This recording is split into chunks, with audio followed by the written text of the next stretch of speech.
História dos números. Das pedrinhas ao computador.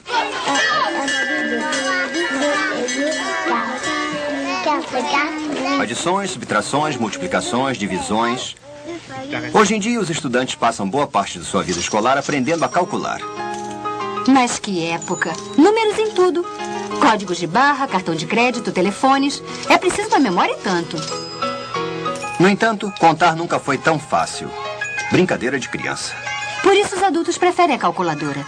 A história começa há 5.000 anos e mesmo antes. Imagine que você cuida de carneiros.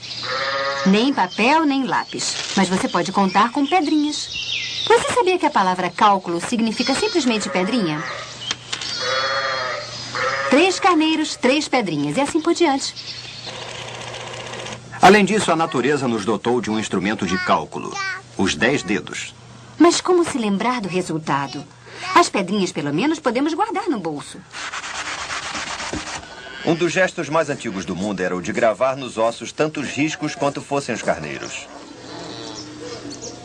Os caçadores do período paleolítico assim anotavam suas caças. Não nos esquecendo dos nós da corda, para contar os dias ou as distâncias percorridas no mar. Mas o rebanho cresceu e para fazer a troca é preciso contar os carneiros. Contá-los de 1 a 1 é muito cansativo.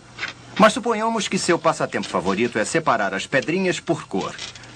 Este joguinho lhe dá uma ideia, a ideia de grupo. Por exemplo, você decide que 4 pedrinhas brancas é igual a uma marrom. Inventando o cálculo sobre base 4, aliviará o seu bolso. Qualquer base para o grupo dará no mesmo. Nós ainda contamos as horas segundo o sistema mesopotâmico, de base 60. A 60 segundos passamos a 1 minuto, a 60 minutos passamos a 1 hora. Mas talvez por termos 10 dedos, a base 10 se impõe sobre as outras. É sobre a base 10 que funciona o ábaco chinês. Repare o que acontece em torno da barra central. 1, 2, 3, 4, 5 unidades embaixo é igual a 1 em cima. Mais 1, 2, 3, 4, 5 unidades embaixo, mais 1 em cima. 2 bolas é igual a 10. Passamos assim a dezenas. Assim, ao contarmos os pontos de um jogo, nós os reagrupamos em 5. É mais fácil para calcular.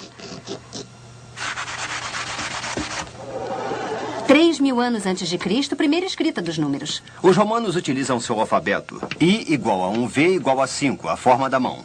C maiúsculo, inicial de 100.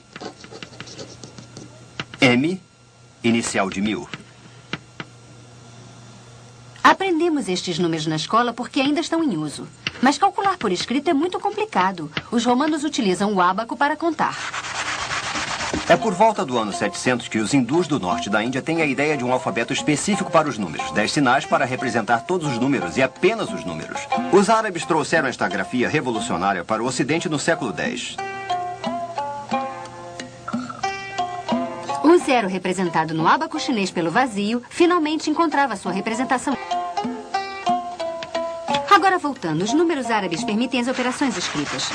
Mas para calcular grandes somas, enquanto os chineses não têm qualquer problema com seu ábaco, os ocidentais ainda engatinham no século XVII. Blaise Pascal é mais conhecido por seus escritos filosóficos. Mas você sabia que o pai dele era comissário de impostos e passava as noites em claro fazendo cálculos? É para ajudá-lo que Pascal, aos 16 anos, inventa a primeira máquina de calcular, a Pascalina. Uma máquina mecânica composta de uma série de rodas dentadas que permitem trocar os números de uma coluna a outra, no caso de contas com o resto. Em 1887, o fundador da IBM, Hollerith, para fazer o recenseamento da população americana, associa pela primeira vez o cálculo e a programação. Ele introduz a eletricidade no mecanismo de cálculo. Em 1945, o primeiro computador aparece, baseado no sistema binário. Você sabe como funciona uma lanterna a pilha. A corrente passa, damos a isto o valor 1. A corrente não passa, damos a isto o valor 0. Agora com 2 lâmpadas. As 2 acesas, 00. Uma apagada, outra acesa, 01. Uma acesa, outra apagada, 10. 2 acesas, 11. Agora imagine o número de combinações possíveis se ao invés de 2 lâmpadas tivermos milhões. É exatamente este princípio que é aplicado sobre os poucos centímetros quadrados de um circuito integrado. Hoje em dia, qualquer computador em um escritório permite calcular, escrever e também ter sons e imagens digitalizados. Pois sua potência de cálculo é muito maior do que a daquele primeiro computador que pesava 30 toneladas. Nossa querida calculadora já é coisa do passado.